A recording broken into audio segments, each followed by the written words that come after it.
In the city of Lagos, there is a social contract between the people and the government to deliver the proverbial dividends of democracy.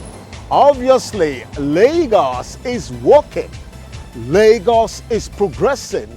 For the City of Lagos TV show, we are committed to bringing you the developments as they unfold in the city.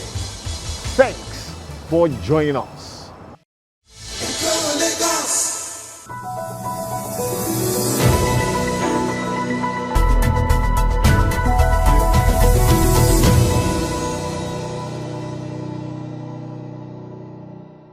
For the good of Lagos and Lagosians, Mr. Governor, Mr. Babajide Sanwo-Olu attended to some critical state matters in recent times. Let's now share them with you from the office of Mr. Governor. The Lagos State Governor, Mr. Babajide Sanwo-Olu, joined Muslim faithfuls, Islamic scholars, traditional rulers, key members of the State Executive Council, and captains of industries to celebrate the 2023 Eid al-Fitr celebration after the Ramadan fast. The governor, who thanked the Almighty Allah for answered and fulfilled prayers for victory at the polls, prayed for God's guidance for all faithfuls and the president-elect to strengthen and guide him to deliver on his promises. Mr. Governor also looked forward to another fruitful and successful Eid al-Fitr celebration next year. I think it's a thing of joy and pride that God Almighty has also given this government another opportunity to thank Almighty Allah after a very, very eventful and very serious Ramadan season. We're out and we're here to celebrate for taking everyone through that period and from coming out better, stronger, and mightier. We want to thank Almighty Allah for giving the states and all of the Muslim faithful worshippers the fortitude and strength to be able to go through this very, very important assignment of our religious upbringing. I want to also thank all of our spiritual leaders who were working with us throughout the Ramadan season, for staying faith and for keeping faith with us, for ensuring that we did not fall short of any of our expected prayers and everything went as expected. Importantly so, this Ramadan came immediately after our elections, both our presidential and governorship and House of Assembly election. And we thank God for sparing our lives, for making the election a peaceful one and giving us our expected outcomes at the end of it. We need to chart a new course. We need to chart a new beginning for our country. And it is at this critical time that we're having a change in government from one government to another, that new course, that new chart is most important. And it's our belief that with our Mr. President-elect, we have a faith, we have a belief that he is a man that has the capacity to do it, and God Almighty will give him the strength, will give him the intellect to be able to take this country to a next level. There are so many challenges that are happening in different parts of the world, but we have our own challenge here.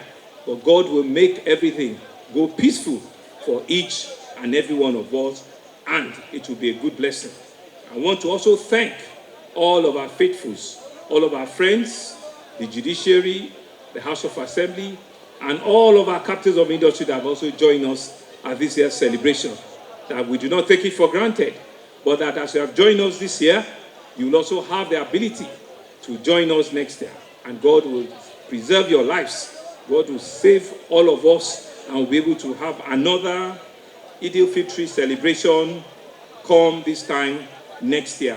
The congratulatory visit by the executive members of Lagos Legislative Forum to the governor of Lagos State was indeed an eye-opener for Mr. Babajide Sanwo-Olu. Mr. Governor, who expressed his happiness at the visit, described the body not only as a formidable political group, but a strategic body with strong historical relevance. He, however, promised to utilize effectively the human capacity potentials of the group in future political engagements. It's a body about history. It's a body about the democracy that all of us, in one form or the other, are fighting for, are praying for.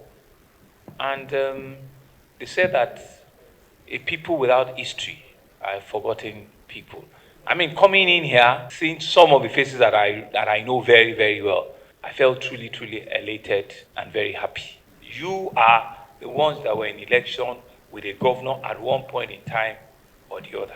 And I'm not going to just let it be like this. I'm going to ensure that I speak with the current leadership of the Lagos State House of Assembly. So if you have the opportunity to institutionalize and to create something that is enduring, it is what you've come to fall back to meet. You know, each one of you, from Alhaji Lateef Jakonde of blessed memory to Otedola of blessed memory to our, we can't just call that name now, to our president-elect,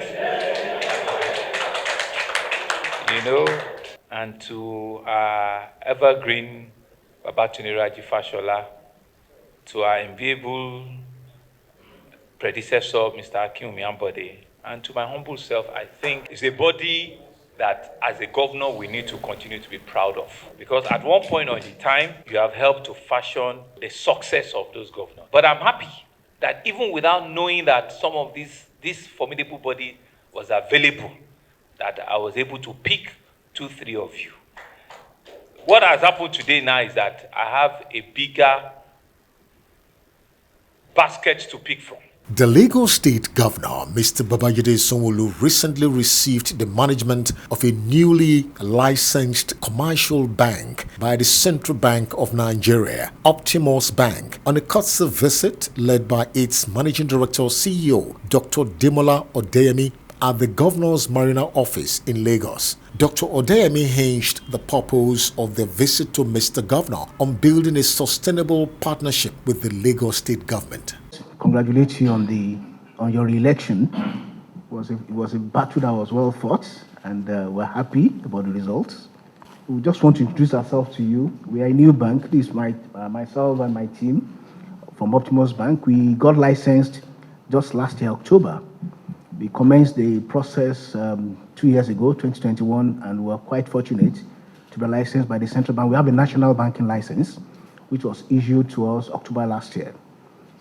We commenced operations early this year, January 16 to be precise, and it's been a very good success since we started. This is our 3rd month of operations.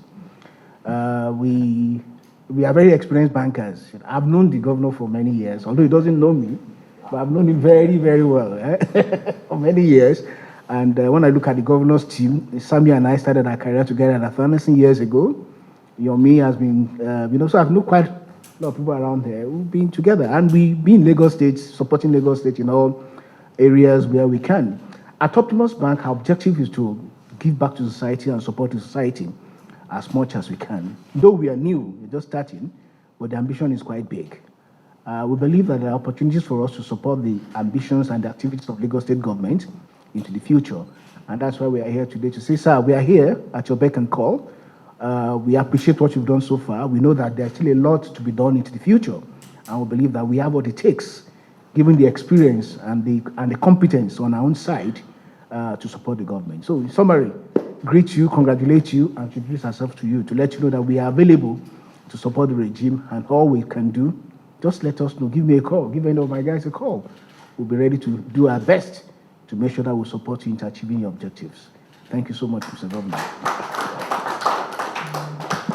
On his part, the governor, who congratulated the bank for emerging as a new strategic player in the Nigerian banking sector, promised to partner and support the bank for development purpose in the city of Lagos.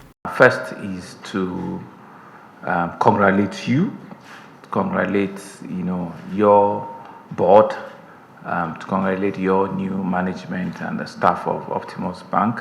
We can only but wish you, your management and your board, all the very, very best. See a partner in Lagos State, we will be willing to support in our own way.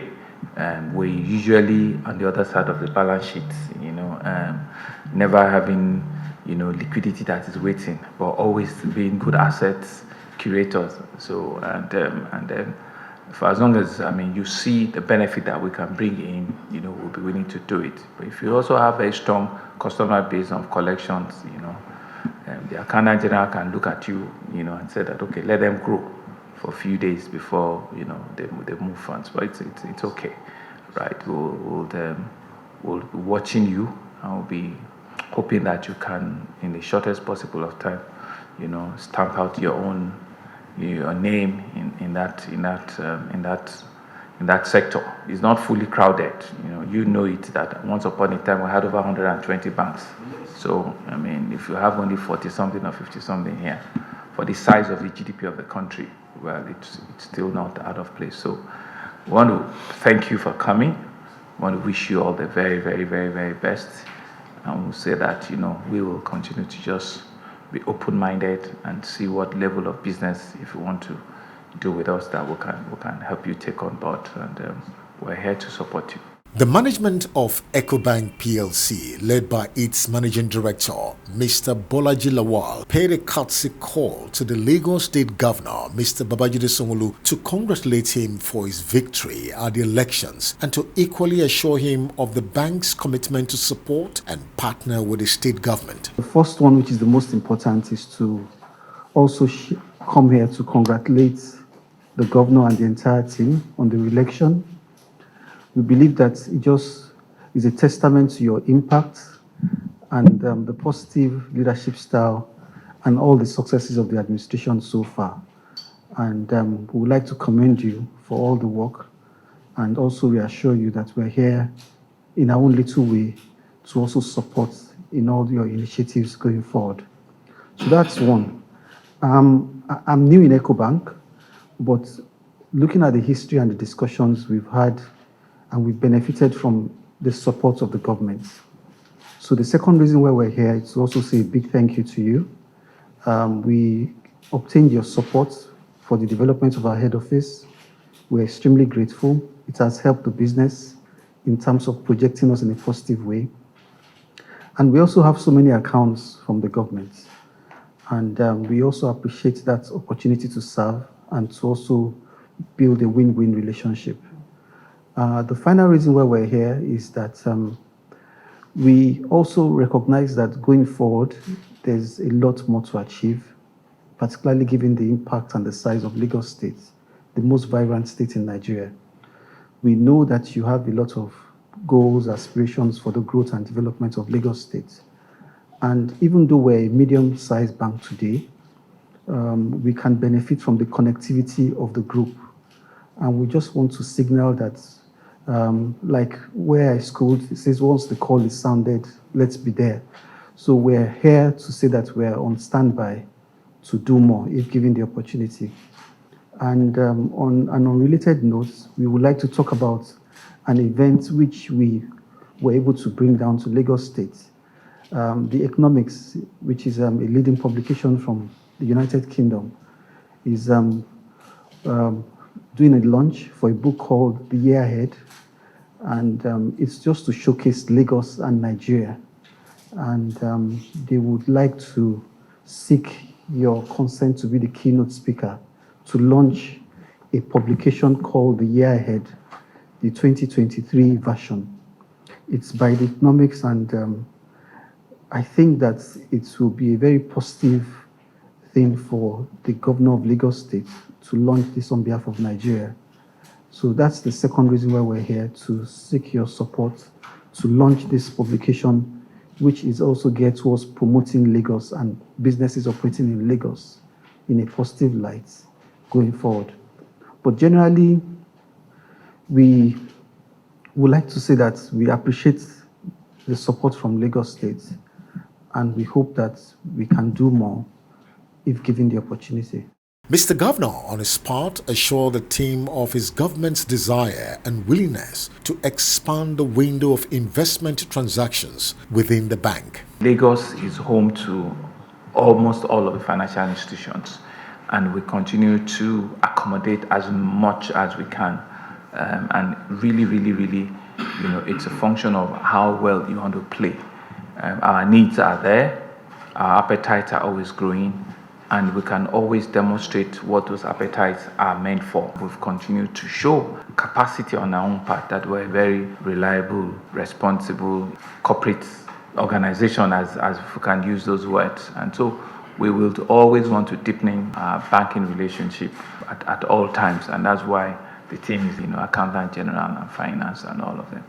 So we know, that we can do a lot more. We'll be willing to want to do a lot more, but it's also based on your own appetite and, how you dimension the risk, portfolios and where you can place Lagos. And so we can definitely deepen the banking relationship and continue to create, a mutually beneficial, environment and relationship for both the government and your organization. As part of series of courtesy visit by management of top-flight banking institutions to the Lagos State Governor in recent times, the Managing Director and key management staff of UBA, led by Oliver Alaoba, was also at the Marina office of the Lagos State Governor, Mr. Babajide Sanwo-Olu. The Managing Director of the bank stated key reasons for the visit, which revolves around collaboration and sustained partnership with the Lagos State Government. On behalf of the board and management of UBA, to congratulate you, sir, for the victory, your re-election as the second-time governor of Lagos State. One regards, one greetings from the chairman of UBA, Mr. Tinubu. And I would say that all of us at UBA are very happy with your re-election. We believe that is well-deserved. Well-deserved because of the excellent work you did in the first term, particularly the enabling environment that you created for business. Yes, since you recall the COVID period and the proactive measures your government took to secure Lagos and create an environment for us to continue to do business. You also recall the insecurity situation in the country. Lagos was by far the most secure state. So people were doing business even though there were serious insecurities in several parts of the country. So we have you to thank for. And I'm sure it was because of this and the numerous infrastructure projects that you did in the first term that the people of Lagos State insisted that you must come back for the second term. And gladly we did. So we believe that you have what it takes to continue the transformation of Lagos State. We looked at the infrastructure projects, and UBA is willing, more than ever available, to continue to support you in the infrastructure projects you are doing in Lagos State. Today, UBA has almost 125 branches in Lagos, and we have planned for additional 10. Because we believe that Lagos is expanding and we can also continue to expand our business in Lagos because of the enabling environment that you have created. Lagos is critical to us. Over 25% of our branches are here. Over 50% of our income revenue comes from Lagos. And it's out of Lagos that we took out and branched out to several parts of the world. Today, UBA is present in 24 countries, in 4 continents, and thankful for the solid foundation that we have in Lagos. That's why we were able to move to these other countries, and we are striving in those countries. So we are available to continue to support your government. I believe that the second term is an opportunity for us working with you to ensure that Lagos moves to the next level. And all the states in the country are indeed looking up to Lagos. So be assured that you have a partner in UBA that will continue to support you. The governor, in his response, noted and appreciated the strategic, mutually benefiting relationship with the bank over the years, promising to sustain the partnership considering the huge investment appetite of the Lagos State government. We want to thank you for identifying with us. We want to thank you for acknowledging all of our modest achievements, all of our interventions during the global pandemic, all of the security issues and economic challenges that we had at that time, and now we're all able to navigate through, and we all came out stronger, better, and we're doing, all of the things that we need to do to ensure that the state is positioned and well put where it can continue to receive businesses, it can continue to remain home to big corporations and organizations like yourself. Lagos contributes a significant part of your bottom line.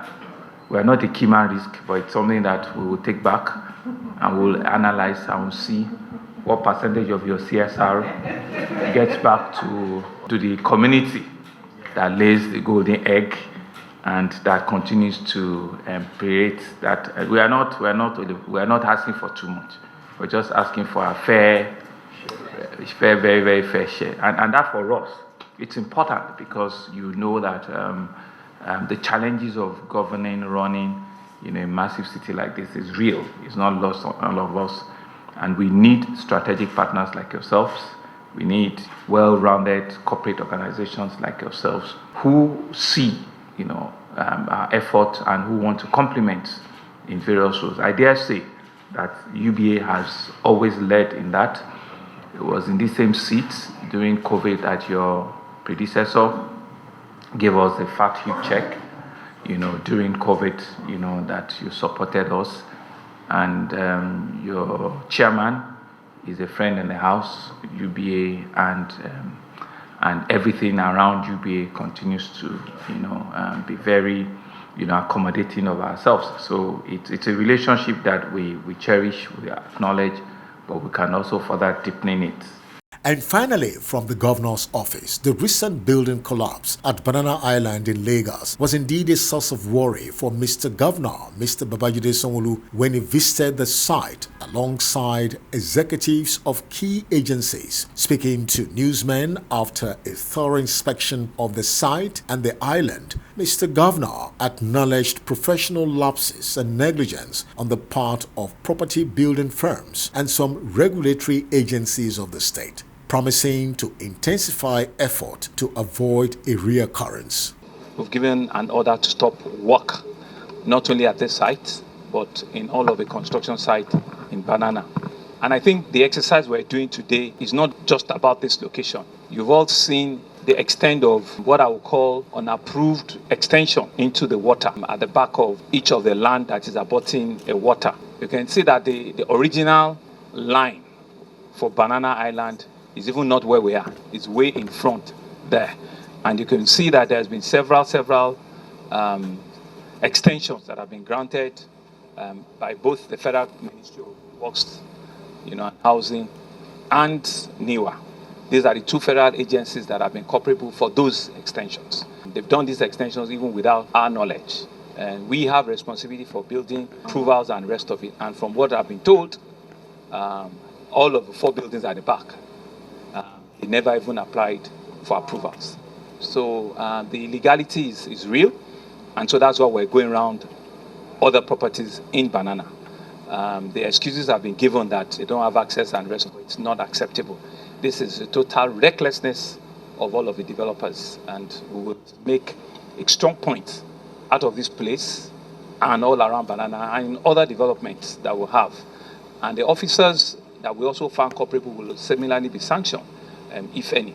But what we're doing right now, we've set up a small external committee, a 7-man committee, who we've given them 2 weeks to independently also ascertain what has gone wrong here. And so they should finish their work by maybe towards the end of next week or thereafter.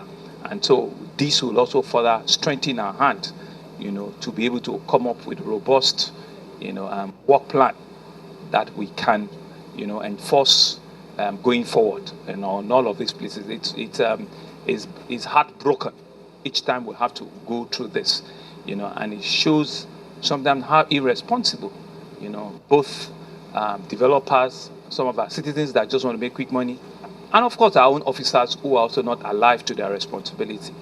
We've had to change staff here and there just so that we can bring forward a robust and very strong monitoring offices. But we believe that we're still far from, we're still short on it, I must say, and we'll continue to do what we need to do to ensure that we keep, the life of our citizens safe. And that's the picture from the Governor's Office segment on the City of Lagos TV show. The show continues in a moment.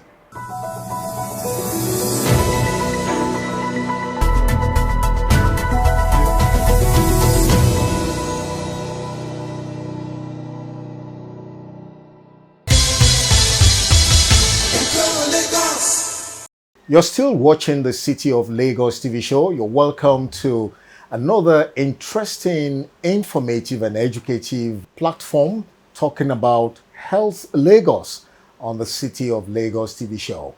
Of course, we know that one very global and significant sector that has some level of strategic importance in nation building is the health sector. And for a fast growing mega city like Lagos, this forms part of the themes agenda of the current governor, Mr. Babajide Sanwo-Olu. And when we talk about health, a very critical aspect of health is health technology. But what is the strategic relevance of health technology in providing quality health infrastructure and health care for residents of Lagos State? Interestingly, there is an organization, but we call it the college. We're talking about the Lagos State College of Health Technology. This is one institution that, of course, has made quite significant achievements in providing manpower in the critical health sector of Lagos. And so today we're going to be speaking with the provost, Dr. Moyo Kazim. Doctor, you're welcome. Thank you for having me. For the purpose of local and international understanding of who is actually the captain of the ship, talking about the Lagos State College of Health Technology, this is a very critical college in the city of Lagos. So can we know and can we meet properly Dr. Moyo Kazim? Thank you again for inviting me, for giving me this platform to showcase Lagos State College of Health Technology. On a personal note, my name is, like you rightly said, Dr. Moyo Kazim. I was born and raised in Ekwe, city of Ekwe, Ekwe Division. Grew up, went to Ansaruddin Primary School there, went to Ansaruddin Modern School. I had a short stay at Ekwe Grammar School, and then ultimately I went to Government Teacher Training College in Ekwe there. From there, I actually was exposed to the line of teaching and education, and also in athletics also. I actually represented Lagos State in Nigeria as a whole at a very young age, at the tender age of 15 years old. I started representing Lagos State in the game of volleyball and basketball. And I made the Nigerian national team at the age of 16 and started representing Nigeria since that period.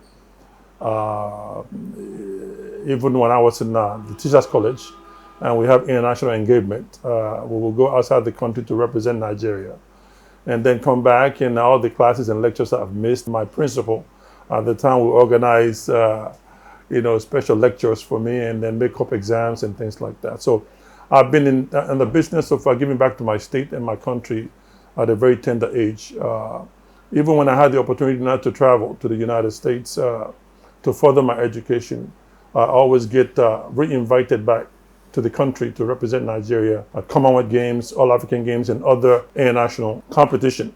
So when the call came also to come and be the first provost of this college, of course, I didn't hesitate to come back home from the US to come and give back again, as usual. So, and we've been doing that, for some time now to put Lagos State College of Health Technology on the map, to make sure that whatever we do here meets the international standard, and also to constantly follow the best practices all over the world. Because our job and the students that we train here, ultimately, once they're done training here, they deal with human life. So we take their education very seriously. So in a nutshell, because of time period, that's who Dr. Moyokasen is. What actually gave birth to College of Health Technology, and to what extent has this institute been able to drive the vision, the mandate, and the mission statement, which of course we would like you to also let us know? This is the oldest College of Health Technology in the country, if not the oldest institution in Nigeria. It was founded in 1920. It's over 100 years old. Back in the days, when we had the bubonic plague all over the world, this same college, this same hologram, as the area where personnel were trained, to deal with that plague. Initially, they had, the so-called Wole-Woles, back in the colonial days. This is the same campus where they were trained, and the college, again, has been established way before Unilag, UI, and Onsuka, Abu Zaria, and all of the famous institutions in the country. This is an institution that has been serving not just Lagos State citizens, but has been serving the whole country for a long time, to come. And fits into the theme agenda. We produce, the mid-level manpower in our healthcare system. Without the professionals in training that we produce here, our healthcare system would not work. And that's why, people even from other states still come to this college to understudy, this college, so that they can also establish the same standard at their own various states within the country. Our vision statement here is simply to be the premier destination for excellent learning, producing world-class allied healthcare professionals. Our mission statement is to train competent and motivated graduates imbued with a sense of social responsibility in a conducive environment with renowned faculty employing state-of-the-art technology to meet the evolving healthcare needs of Lagosians and Nigeria as a whole. Can you define for us, from your own professional perspective, what is health technology really? Because a lot of people, the health sector is hugely diversified. Yes. And so when you come across an institute of this nature, College of Health Technology, people want to know exactly what is the scope of operation really? Well, it's quite simple. It's a mixture of healthcare delivery and training competent and skilled healthcare providers using up-to-date technology that is out there today compared to maybe 40, 50 years ago. If you fast forward to today now, technology has really taken over everything that we do. And the healthcare sector is not exclusive of that. So what we try to do is to make sure that through the help of our dynamic governor that has been giving us the support that we need. The support has been tremendous. Kudos goes to our able governor, Governor Babajide Sanwo-Olu, to the dynamic and visionary special advisor, Barrister Tokunbo Wahab. It's been the umbilical cord between us and Mr. Governor, and it's been there all the way, all along. This college, as we speak, we can beat our chest that in Nigeria as of today, no other college of health technology can beat us when it comes to the resources that we have, the up-to-date equipment that we have to train our students in this college. So the issue of health technology is a mixture of healthcare delivery using up-to-date and state-of-the-art technology to make that happen for our citizens. So let's take you up on the state-of-the-art technology. And of course, you also mentioned resources. Can you give us a very vivid encapsulation of this state-of-the-art technology? And to what extent have you been able to mold the students to be able to align with the use of this modern technology, health technology? Let me first of all start by mentioning some of the programs that we run here. We have School of Community Health Extension Worker. They're normally or well known as the CHU. We have JCHU, which is Junior Community Health Extension Worker. We have pharmacy technicians. We have medical lab technician program here. We have health information management. We have biomedical equipment technology also. Mr. Governor realized, especially during the COVID-19, that one of the gaps that we have in our healthcare system is that the government invests so much money, hundreds of millions of naira, into buying all this sophisticated, well-deserved, equipments that we need in our healthcare system. But the issue is that when those equipment sometimes goes down, there's no cadre of worker within the system that can come in and repair on time and not have any kind of gap or delay in the relationship between the doctors and the patient. So it was based on this that Mr. Governor encouraged and give us all the support that we need to start the BMET program, Biomedical Equipment Technician programs. These are the cadres of workers in the system will be able to manage and repair and calibrate all the medical equipments that we have in our system. We also have School of Mobile Sciences. These are the cadres of worker that takes care of our departed ones so that they can give the family of the disease, some level of reducing their stress, going through what they're going through because they've just lost a loved one. So we have those who that take care of the disease, the embalming in funeral services and things like that. We do have them here. We also have School of Complementary Health Sciences. This is complementary health to orthodoxy. And we have 5 different specialty areas in that area. We have acupuncture, homeopathic, we have chiropractic, osteopathic, and naturopathic. These are to complement the orthodoxy, for our patients so that our patient can have a whole good range of access to, good healthcare in Lagos State and in the country as a whole. Let's come to your human capacity, because for you to turn out quality graduates, you need high, top-notch professionals. So what is the human capacity strategic master plan of this college? Ultimately, our goal is to make this college the first university of health technology in the country. Our college is being governed by 2 different bodies. We have the professional bodies, and we also have National Board for Technical Education, NBTE. We have a professional line, professional diploma, a 3-year program in most of the schools that I just mentioned earlier, the programs. And we also have the NBTE, the academic track, so to speak, where we offer both ND and HND programs in those programs. So we do have qualified, well-trained, well-skilled professionals in those various programs that I've mentioned. And then, of course, we also have top-notch, lecturers. And we're still in the process of also recruiting even more lecturers, to come into the college. One of the things, that is, again, commendable about Mr. Governor and, of course, also the special advisor is that they give us the resources that we need for continuous training for all of our staff, both academic and non-academic staff. And they also create the conducive environment for them to blossom, to be the best that they can be. When it comes to each area of research, whether going for continuing education, both within and outside the country, the flexibility of time and that conducive environment created by the lead of our governor is what is making those things happen and becomes reality for all of our staffs here. Thank you very much. Well, in case you just joined us, you're watching Health Lagos on the City of Lagos TV show, where we're taking a very interesting look at the College of Health Technology, talking about the Lagos State College of Health Technology. And we're speaking with the Provost, Dr. Moyo Kazim. Doctor, interestingly, we have witnessed tremendous infrastructural development within the college. We want to say congratulations for the current outlook. Now, what is really happening? Can you tell the international community and Lagosians what is actually, a vivid description of what they're expected to see when they come in here? Thank you for the compliment, but the compliment actually goes to our governor and the special advisor on education. If you were here maybe about 4 or 5 years ago, and you come back today, you see, just like you've said, the tremendous transformation of the new infrastructure that has been able to materialize here through the vision and the support of Mr. Governor. Even our students who have graduated, and they're now in the diaspora, when we send pictures online to them, they can't believe that this is the college they actually graduated from. So this, again, kudos goes to Mr. Governor.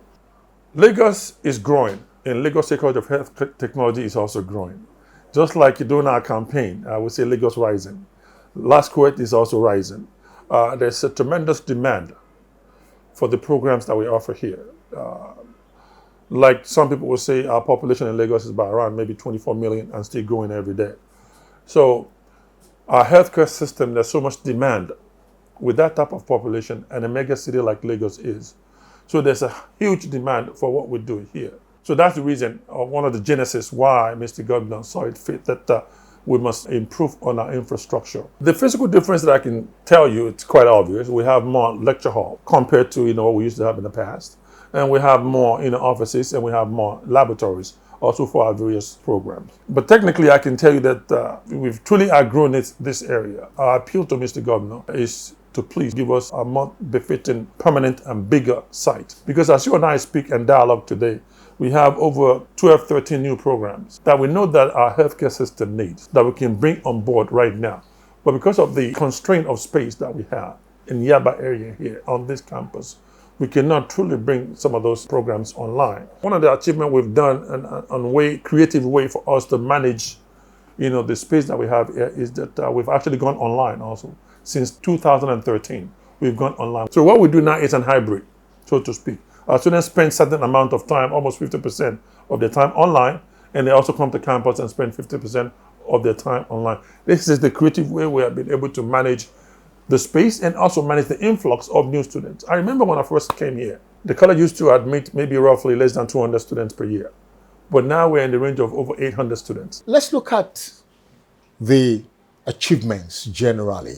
I just want you to catalog them, highlight them properly, so that we can be able to understand that, okay, we were here, but right now we're here. So what are those very significant achievements of the college so far in terms of the turnout, in terms of student performance, in terms of workforce performance? One of the achievements is that we're now up to over 700, over 800 students. As a matter of fact, we had to turn some students back because of the lack of, the space constraint that we have. That's one great achievement. Another great achievement is, again, going online. Best practices all over the world. They can be a Harvard graduate and never set a foot at Cambridge. Our students now can, really participate anywhere they are in the world, not just within the country, by, taking some of their courses online. Great achievement. I also remember, that we changed our grading system, for example. Back in the days, 40 used to be the pass mark here. We changed that dynamics. That it's not the best practices of the world. We need to raise the standard. What we do here is we deal with human life, and we want the best of the best. Our students and also as lecturers and even non-academic staff, they have to be the best. So we change that dynamics. Now for a student in this college now, our academic standard, for you to score a letter grade A, you must score between 90 and 100. Letter grade B, you must score between 80 and 89. Letter grade C, between 70 and 79. Letter grade D, between 60 and 69. Anything below 60 is an F. That's what is expected. That's what that's what Mr. Governor expects from us, to make sure that our standard is high. That's why Lagos State College of Health Technology today in Nigeria is the number one. Because at the end of the day, once our student graduates from here, they also have to sit and take their licensing exam, conducted by various boards that regulate and give accreditation for all of our programs. Our performance rate is always been 80 and above, success rate. Recently, in I think about 3 or 4 of our schools, our performance was over 90% success rate. So we are constantly churning out highly skilled, well-educated, well-grounded professionals into our healthcare system. But the biggest challenge we have, and I'm sure you're probably going to ask that, is the issue of this brain drain called JAPA syndrome that we have. I think it affects all the tertiary institutions in the country. It's not just unique to College of Health Technology, but our health sector is more affected, I think, than any other sector in the country. I mean, that's my own personal opinion, not based on any statistics, but I feel that's the way it is right now. What's the level of synergy and collaboration between the college and local or international institutions or non-governmental organizations? Yeah. What we do is, at the end of every semester, or even at the end of their program here, they either go for a SIWES, Student Industrial Work Experience Scheme, or they go for IT 1 year. So we have MOU with both government organizations and private sector also in the healthcare field. And we're now in the process. Our next level now is now to start having collaboration with other universities within and outside Nigeria, so that our students can be educated through the collaboration of us and those other universities, without having to go to that other university main campus to get their degrees. Looking at the potentials of this college, how have you been able to also help other health institutions across the states of the Federation? Is there any way you have been able to support them really? Yes, for those who present themselves to us, as I mentioned earlier, some have been here to understudy Lagos State College of Health Technology. Akwa Ibom, a few years back, came here to understudy how we were able to integrate the TBAs, the traditional birth attendants, or what you call Autung Baby Omo, into the mainstream, and how Lagos State has been able to do that. And what is the connection between us and the traditional medicine board in Lagos State and the primary healthcare board in Lagos State. And they came here and were able to educate them on how these TBAs that used to work in the shadows before, but Lagos State government was able to bring them out into the open to complement orthodoxy. Because they know that our people, our women, our wives, our daughters, they patronizes the TBAs. So the Lagos State government saw it fit that why not bring all these folks into the open? Let's try to educate them on how to practice modern medicine and complement that with them. Let them know their limitation. That once you've reached a limitation, you must refer, to a hospital, So they go through a training with the traditional medicine board. And then after that training, they also come to Lagos State College of Health Technology, where they're actually, trained again to modernize their practices. And at the end of the day, before they graduate, they're now transmuted from TBAs to CBAs, from traditional birth attendants to community birth attendants, going through Lagos State College of Health Technology. Okay, I know you've mentioned it earlier, talking about brain drain, but let's visit the matter again from a different perspective. Brain drain is a major challenge here, where we see young healthcare professionals needing the urgency to jet out of the country. So, Dr. Moyo, as a healthcare provider, as a professional, what do you think are those motivational strategies that can be introduced to possibly reduce the JAPA syndrome, especially for the high quality graduates, health professionals this college is turning out, of course, for them to move up to other whatever? Because you talked about your diaspora student alumni, is that correct? Correct. So, but how can we reduce it? Having done so much, training these students and losing them, what do you think are those strategies to keep them back home? I think there are one or two or maybe three things that we can do. When I say we, I'm talking about collectively, not just the government alone. Even the parents have something to do with it, to really educate and trying to convince their wards to stay in the country. That we don't have any other state as a Lagosian than Lagos State. And as a Nigerian, we only have one Nigeria. And nobody's going to come to Nigeria to help us improve Nigeria. It's us. The change that you and I need start with you and I. It's not going to trickle down from Mr. President or from Mr. Governor. It's going to be a collective groundswell and also the directives from the top. And somehow, ultimately, they'll meet somewhere in the middle, both the grassroots and the government. Now, the issue of this brain drain, or commonly now called JAPA syndrome, if all of us can focus on creating that conducive environment for our students to bring out the best in them when they're in school, give them all the tools that they need to bring out the best in them. The difference between us and them, and I'm saying this because I know, I've lived it. I lived in the US for 32 years. All my formative years were in the US. So it's not a question about what is up here, the brain. Nigerians, we can compete with anybody in the world. And that's a fact. It's not an emotional talk from me. Anywhere you go outside this country, the best of the best in any industry, both private and public, you always find Nigerians in there. Either as one of the best or among the best there. So it's not a question. And the question we need to ask now, why is it that the moment a Nigerian leaves the shores of this country, they now become among the best in the world? All I can tell you is because of that conducive environment. They let you be who you are. They challenge you academically. Less corruption in the system creates that conducive environment.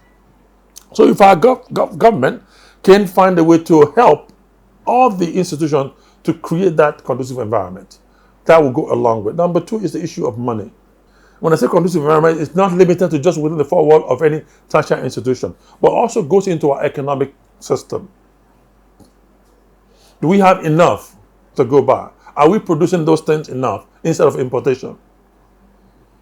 Because it's one thing for you to graduate, and then once you start working, your salary cannot really truly support you and your family. And naturally, the natural instinct is that as a human being, you want to find somewhere because you want to take care of your family, where you can, earn more to take care of your family. So the issue of remuneration, comes in there. What is comparable? What is the dynamics of our economy in Lagos State? That is what is going to inform us to say, okay, this person deserves to be paid this much money as salary and other benefits that comes along with it, so that he or she can take care of their family. That's number two. Number three is for us to create an environment where we can be proud of being a Lagosian, of being a Nigerian. We have to have love of country. Okay. And love of state. And love of state is not there. One of the things that the government can do is to create those incentives for you to have love of country. Let me give you a good example now. In some of the so-called developed world, if you and I now, as a public servant, loses our job, there's what is called unemployment benefits that the government will pay you while you're looking for another job. If you lose your house, your rent, for example, they will give you a house. You might not like the neighborhood, but as a citizen of Lagos, as a citizen of Nigeria, they would rather have you in a house rather than being on the street with your family. You understand what I'm saying? If you don't have healthcare insurance, the law says that once you present yourself at the hospital, for example, by law, they must not turn you down because you can't pay. They must first of all save your life and worry about payments later. If you don't have enough food to eat, that is what is called food stamp. They will give you, and the amount you get depends on how big your family is, so that you can use that to purchase food so that your family will not go. So how can you not have love of state and love of country? So if all of these things are there, you will find out that most of our young people would not be incentivized to want to go outside Nigeria after they've acquired all that education. And the most disheartening thing is Lagos State government invests so much into our students' education here through bursary and scholarship. All that's hundreds of thousands of naira. And the moment the student graduates, boom, the other investment is wasted because they jet out and now go out there to develop other countries' economy. So these are some of the few things that I think, if we can get, a hold of it and we can implement some of these things, I think it'll begin to limit the rate at which people japa, from Nigeria. The present administration, Mr. Babajide Sanwo-Olu has won another 4-year term. And this, of course, signifies continuity in government. Now, as a provost, we're very sure you're going to be flying with a team. What are going to be the projective plans and aspirations of this college in the next 4 years? In the next 4 years. We are elated, we're happy, we're excited.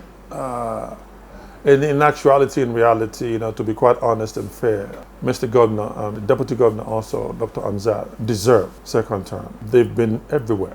There's no aspect or no sector of the economy in Lagos State, both private and public, that this government have not touched. So they truly and sincerely deserve the second term. And all of us are happy and we're elated, we're excited. Just like Oliver Twist, we're not there yet. We have not reached that promised land. I'm talking about Lagos State and Lagos State College of Health Technology also. We're not there yet. Like I said, we have space constraint, for example. Even though we're not shutting this place down, the population of Lagos State 100 years ago is not what it is today when this college was founded. So we have truly outgrown this place. So our hope and prayer is that we'll keep this place. We keep some of our programs here, but we need to go to a more befitting, a bigger campus so that we can truly bring all those programs on board. On top, one critical program on top of that list is the paramedics program. Any mega city in the world will have their paramedics, the emergency technician. Lagos State actually needs that. And this is the only college that can actually train those paramedics. People that are working as ambos were trained here. We have intermediate, then we have the paramedics. It's a 3-layer type of training. So these are some of the challenges we have, and this is some of the things that we're looking forward to in the next 4 years that Mr. Governor will be able to help us to solve for Lagos State citizen and of course Nigeria as a whole. In terms of personnel, we need to be given the autonomy to be able to, for us to advertise and recruit well qualified, both academic and non-academic staff.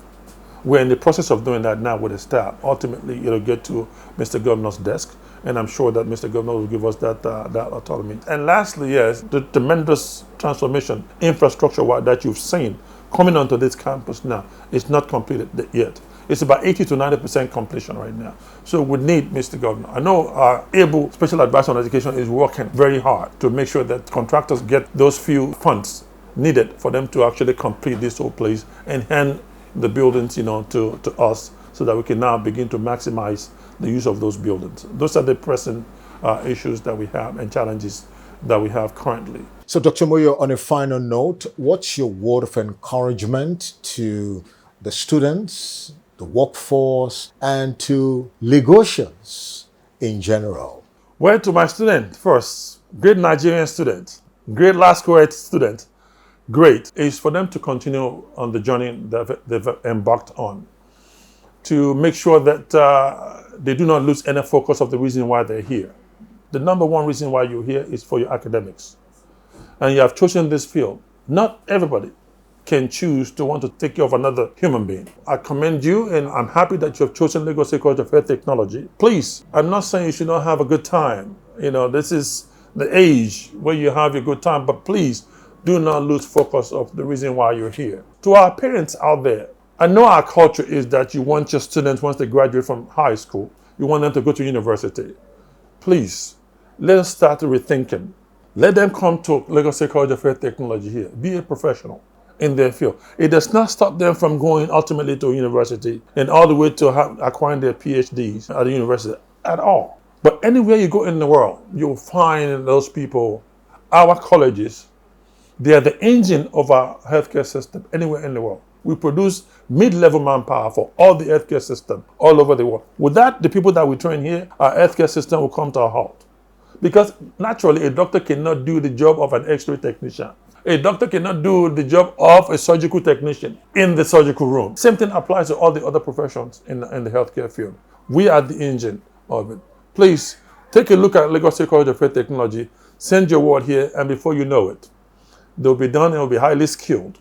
And they'll be the one to change our healthcare system so that all of us, you and I, can have confidence in our healthcare system and will not have this syndrome, or even of our elites.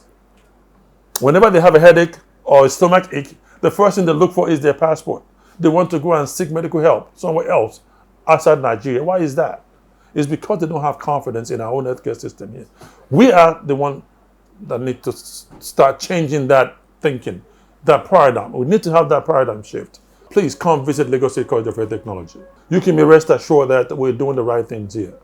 And we're trying to make sure that you ultimately will begin to have that confidence in our healthcare system, not just in Lagos State, but in Nigeria as a whole. Dr. Moyo Kazeem, thank you for coming on Health Lagos on the City of Lagos TV show. It's been quite interesting having you on the program. So your final word to the governor? Well, hopefully it will not be a final word, but I will say that on behalf of Last Word community, the students, academic, non-academic staff, even our community here at Lagos mainland, in Yaba area, we want to say we appreciate you tremendously for the support that you've given us. Thank you very much. You and your team, Dr. Amzad, His Excellency Deputy Governor of Lagos State, through the umbilical cord that connects us to you, which is our able and dynamic visionary special advisor on education, Barrister Tokunbo Wahab. We say thank you very much for all that you do.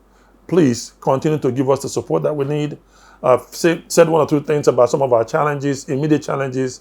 We hope and pray that very soon, once this information gets to your desk, Mr. Governor, please give us all the resources and the support that we need so that the college can continue to move forward. Thank you again. Provost, Lagos State College of Health Technology, Dr. Moyo Kazeem. Thank you, sir, for coming on the program. Thank you very much. Dr. Moyo Kazeem, giving us a very clear picture of the efforts, initiative, programs, and projects of the college in the bid to provide quality healthcare delivery through top-notch, powerful human resources, health human resources for the betterment of Lagos. And of course, this falls in line with the themes agenda of the Mr. Babajide Sanwo-Olu-led government in Lagos. Well, that's it on the City of Lagos TV show for now. The program will continue in a moment. Stay tuned. Keeping Lagosians abreast with developments across the city of Lagos is our prerogative every week. Join us again next week as we tell you the story of our Lagos, your city, my city on the show. Keep loving Lagos.